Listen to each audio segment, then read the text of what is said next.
అది ఒక చిన్న గ్రామం. ఆ గ్రామంలో యోహాను ఇంకా మార్తా అనే భార్యాభర్తలు ఉంటారు. యోహాను పచ్చి తాగుబోతు. యోహానికి అసలు దైవభక్తి ఉండేది కాదు. ఎప్పుడూ మార్తని ఏడిపిస్తూ విసిగిస్తూ ఉంటాడు. ఇంట్లో ఖర్చులకి ఎప్పుడు మార్తకి ఒక్క రూపాయి కూడా ఇచ్చేవాడే కాదు. మార్త తనే కష్టపడి పనిచేస్తూ ఇంట్లో పిల్లల్ని పోషించుకుంటూ పైగా భర్తకి కావలసినవన్నీ సమకూరుస్తూ ఉండేది. యోహాను మాత్రం తాను సంపాదించిన డబ్బును కేవలం తాగుడికి మాత్రమే వాడుకుంటూ భార్యపై పెత్తనం చేస్తూ చీటికి మాటికి అరుస్తూ ఉంటాడు. కానీ మార్త చాలా సహనంగా భర్త చెప్పిన మాట వింటూ భర్తకి లోబడి జీవిస్తూ ఉంటుంది. కానీ మార్త క్రమం తప్పకుండా ప్రార్థన చేస్తూ ఉండేది. చర్చికి వెళ్తూ ఉండేది. అక్కడ ఇలా ప్రార్థన చేస్తూ ఉంటుంది. ఓ పరలోకమునున్న తండ్రి, నా భారాన్ని నీ పాదాల చెంత పెడుతున్నాను. నా భర్తలోని తాగుడు అనే వ్యసనాన్ని తీసివేసి తనని మంచి మనిషిగా మార్చమని యేసుక్రీస్తు అతి శ్రేష్టమైన పాదాల క్రింద వేడుకొనుచున్నాను తండ్రి, ఆమేన్ అంటూ చాలా విశ్వాసంతో మార్త ప్రార్థన చేస్తూ ఉంటుంది. ఒక్క ఆదివారం కూడా చర్చికి మిస్ అవ్వదు. మార్తా, ఈరోజు ఏం భోజనం చేశావు? నీకు తెలుసు కదా, నాకు చికెనో మటనో లేకపోతే అస్సలు ఆహారం తిన్నట్టే ఉండదని. మరి నా కోసం ఏం తీసుకొచ్చావు ఈరోజు? ఈరోజు ఇంట్లో ఏం డబ్బులు లేవండి, అందుకే మీకోసం ఈరోజు గుడ్డు కూర మాత్రమే చేశాను. ఈ రోజుకి తినండి, రేపు మీకు ఇష్టమైన కూర వండి పెడతాను అంటూ మార్త ఎంతో సహనంగా యోహాను తాగి వచ్చినా సరే భర్తని చాలా ప్రేమగా ఇంకా కనికరంగా చూసుకుంటూ భర్తకి లోబడి జీవిస్తూ ఉంటుంది. ఇలా కష్టాల్ని అనుభవిస్తున్న మార్త చర్చికి వెళ్ళి పాస్టర్ గారి దగ్గర ఇలా చెప్తుంది. చూడండి పాస్టర్ గారు, నేను ఎంత ప్రార్థన చేసినా సరే నా భర్త అస్సలే మారడం లేదు. తను ఇంకా తాగుడికి బానిసై ఏమైపోతాడో అని నాకు చాలా భయంగా ఉంది. ఒక్కరోజు కూడా నేను ప్రశాంతంగా నిద్రపోయిందే లేదు. ఆయన ఎప్పుడు వస్తారా అని ఎదురు చూస్తూ జీవితంలో నరకం చూస్తున్నాను. ఈ సమస్యకు పరిష్కారం చూడమ్మా మార్త, నువ్వెలాంటి దిగులు చెందకు. నువ్వు కేవలం విశ్వాసం ఉంచు అంతే. ప్రార్థిస్తున్నావు కదా, నీకు ఇలాంటి మాటలన్నీ ఎందుకు వస్తున్నాయంటే ఇదంతా సాతాను శోధనమ్మా. నువ్వు ఇలాంటివన్నీ ఆలోచించకుండా నీ మనసుని ఏకాగ్రతని ప్రభు అయిన యేసుక్రీస్తుపై పెట్టు. విశ్వాసాన్ని సడలిపోకు. విశ్వాసంతో మనం సాధించలేందంటూ ఏదీ ఉండదు. నీ భర్త ఖచ్చితంగా మారతాడమ్మా. నువ్వు ఎప్పుడూ ప్రార్థనలోనే నీ జీవితాన్ని గడుపు. తొందరలోనే మంచి రోజులు వస్తాయి. ఇదిలా ఉండగా యోహాను ఇంకా తనతో పాటు మిగతా తాగుబోతులందరూ కలిసి ఒక దగ్గర కూర్చొని ఇలా మాట్లాడుకుంటారు. ఏరా, ఇంటికి వెళ్ళాలంటేనే భయంగా ఉంది. మనమేమో ఈ తాగుడు మానుకోలేము. ఇంకో పక్క మావిడ ఇంటికి వెళ్తే తలుపే తీయడం లేదు. నిన్న రాత్రి అయితే చలికి బయట గజగజ వణుకుతూ నిద్రపోయాను. కనీసం కప్పుకోవడానికి దుప్పటి కూడా ఇవ్వలేదు. ఆకలితో అలాగే పడుకున్నానురా. ఇలా ఇంకెంతకాలమో అర్థం కావడం లేదు. మావిడ నన్ను ఎప్పుడు అర్థం చేసుకుంటుందో ఏంట్లో. ఈ ఇంట్లో కనీసం మర్యాద కూడా ఉండడం లేదు అని బాధపడతాడు. ఇంకో స్నేహితుడు, నీకన్నా ఇంకా నయంరా, ఇంట్లోకే రానివ్వడం లేదు. నన్నైతే ఏకంగా మావిడ నా కొడుకుల చేత కొట్టిస్తుంది. పైగా రోజు పంచాయతీ. అటు వాళ్ళని ఇటు వాళ్ళని పెద్ద మనుషుల్ని పిలిపించి పంచాయతీ పెడుతుంది. అందరిలో నా పరువు తీసేస్తుంది. నాకు అసలు ఏం చేయాలో కూడా అర్థం కావడం లేదు. మీరందరూ ఇలా అనుకుంటున్నారేంటి? మా ఇంట్లో అసలు నేను ఎలా ఉంటానో తెలుసా? మావిడ నిన్ను నుంచోమంటే నుంచోవాలి, కూర్చోమంటే కూర్చోవాలి.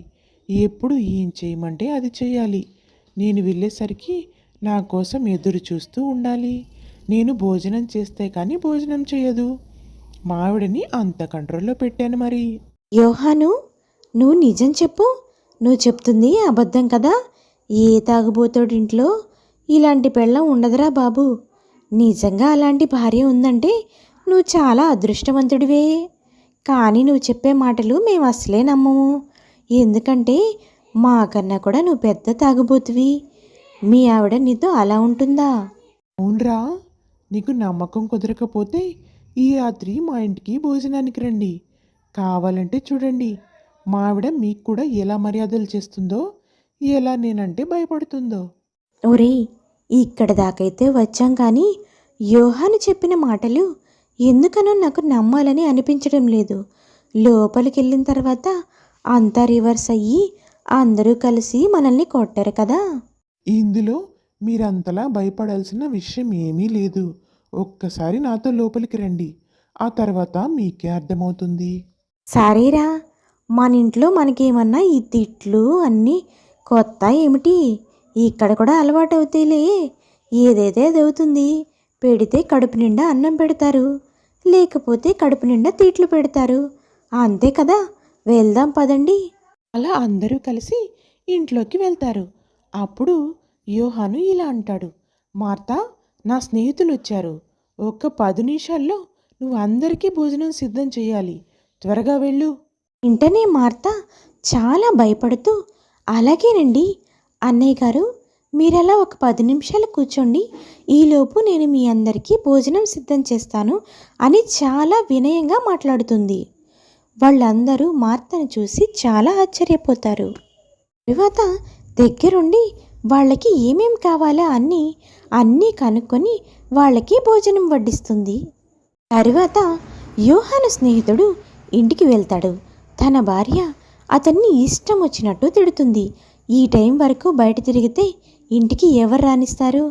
పైగా ఇంటికి రానివ్వడమే కాకుండా మీకు రోజు భోజనం కూడా పెట్టాలి. ఇంట్లో రూపాయి కూడా పనికిరారు అంటూ తిడుతూ ఉంటుంది. అప్పుడు అతను తన భార్యతో మార్త ఇంట్లో జరిగిందంతా చెప్పి, భార్య అంటే అలా ఉండాలి, భర్త అంటే ఎంత ప్రేమ, ఎంత వినయం, ఎంత భయం నువ్వు ఉన్నావు, మార్తని చూసి నేర్చుకో అని తన భార్యని తిడతాడు. తరువాతి రోజు స్నేహితుని భార్య మార్తని కలవడానికి వస్తుంది. ఏంటి వదిన గారు, ఎప్పుడూ మీరు మా ఇంటి వైపు అసలే రారు, ఈరోజు కొత్తగా మా ఇంటి వైపు వచ్చారు. సరే సరే, రాక వచ్చారు, కూర్చోండి వదిన గారు. ఇది వదిన, నిన్నొక విషయం అడగాలని వచ్చాను. మీ ఆయన మా ఆయన కన్నా ఎక్కువగా తాగుతారు. ఆయన అసలు ఇంట్లో పనే చేయరు, ఒక్క రూపాయి కూడా సంపాదించి ఇవ్వరు. కానీ మీరెందుకని ఆయన్నంత ప్రేమగా చూసుకుంటున్నారు? ఒక్క మాట కూడా అనడం లేదు. మా ఆయన రాత్రి నాతో చెప్పారు, మీరు చాలా అభిమానంగా ఉంటున్నారు అని. భర్త మారాలని మీ మనసులో అసలు లేదా? మీరు బెట్టుగా ఉంటేనే కదా ఆయన మారేది అని అడుగుతుంది. దూరం నుంచి ఈ మాటలన్నీ యోహాను వింటూనే ఉంటాడు. ఇప్పుడు నీకొక విషయం చెప్తాను. నేను ప్రార్థనకి వెళ్తున్నాను, దేవుని యందు భయభక్తులు కలిగి జీవిస్తున్నాను. కాబట్టి నేను చనిపోయిన తర్వాత నేను ఖచ్చితంగా దేవుని రాజ్యంలో ప్రవేశిస్తానని నాకు నమ్మకం ఉంది. అలాగే నా భర్త పచ్చి తాగుబోతూ, ఆయన చెడు పనులే చేస్తారు. ఆయన ఖచ్చితంగా చనిపోయిన తర్వాత నరకంలో దహిస్తున్న అగ్నిజ్వాలల మధ్యన ఎలాగూ శిక్ష అనుభవించక తప్పదు. ఎందుకంటే ఆయనలో మార్పు లేదు. ఈ విషయాలన్నీ నాకు ఖచ్చితంగా తెలుసు. ఎలాగూ అతనికి చనిపోయిన తర్వాత సుఖం లేదు, ఆ విషయం నాకు తెలుసు. అందుకే భూమి మీద ఉన్నన్ని రోజులు తను సంతోషంగా ఉండాలి అని అనుకుంటున్నాను. అందుకే ఆయనకి ఏ సుఖాలైనా ఇక్కడే కదా, అక్కడ నాకు నిత్య జీవం వస్తుంది. కానీ మా ఆయనకి నరకం వస్తుంది, అక్కడ ఎలాగూ ఆయనకి కష్టాలు తప్పవు. అందుకే నేనున్నన్నాళ్ళు ఆయన్ని సంతోషంగా చూసుకోవాలి అని అనుకున్నాను. ఇందులో నేను చేసిన తప్పేమైనా ఉందా? నా భర్తని సంతోషంగా ఉంచాలి అనుకున్నాను. ఆయనలో మార్పు అయితే నేను ఎలాగూ తీసుకురాలేకపోయాను. ఉన్నన్నాళ్ళు ఎందుకు సంతోషంగా ఉండనివ్వకూడదు అని అనుకున్నాను అని మాట్లాడుతుంది. ఇదంతా బయట నుంచి యోహాను వింటాడు. నా భార్య ఇలా చెప్తుందంటే, ఇంత ఖచ్చితంగా చెప్తుందంటే ఆ దేవుడు నిజంగా నమ్మదగినవాడు అని వెంటనే భార్య దగ్గరకు వచ్చి, మార్తా, ఆదివారం చర్చికి నేను కూడా వస్తాను. నువ్వు బయట నిలబడి మాట్లాడిందంతా నేను విన్నాను. నువ్వింత ఖచ్చితంగా చెప్తున్నావంటే దేవుడు నమ్మదగినవాడు. ఆ ప్రభువుని నేను కూడా నమ్ముకుంటాను. నేను కూడా నిత్య జీవంలోకి వస్తాను. నువ్వు చెప్పిన మాటలు నా హృదయాన్ని చాలా కదిలించాయి. నేను కూడా ఈ రోజు నుంచి పరిశుద్ధునిగా మారతాను. నేను చేసిన తప్పులన్నీ దేవుని ఎదుట ఒప్పుకుంటాను. అంతా విన్న మార్త చాలా సంతోషిస్తుంది. నాకు ఈరోజు దేవునిపై ఉన్న నమ్మకం రెట్టింపు అయిందండి.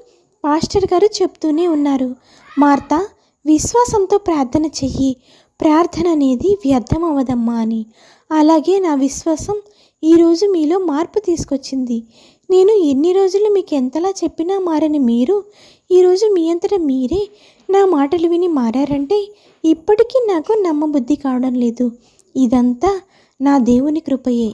నా నజరేయుడైన దేవుడు నా బాధని ఈ రోజుతో తీర్చివేశాడు. ఈ రోజు నుంచి మన ఇద్దరం కలిసి ఆదివారం ఆరాధనకి వెళ్దాము. నాకు చాలా సంతోషంగా ఉందండి. రేపే వెళ్ళి చర్చిలో నేను సాక్ష్యం చెప్తాను. నేను నా భర్తకి సాక్షిగా నిలబడతాను. ఆ రోజు నుంచి భార్యాభర్త ఇద్దరూ కలిసి సన్నిధిలో మోకాళ్ళ మీద ప్రార్థన చేసుకుంటూ ఉంటారు.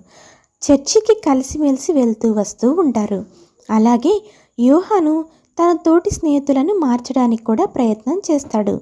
ఇలా యోహాను జీవితంలో మార్పు వస్తుంది. ఓ తాగుబోతులారా, మీ జీవితంలో ఎప్పుడు మార్పు వస్తుంది? ఒక్కసారి ఆలోచించుకోండి. నిత్య జీవం కావాలా?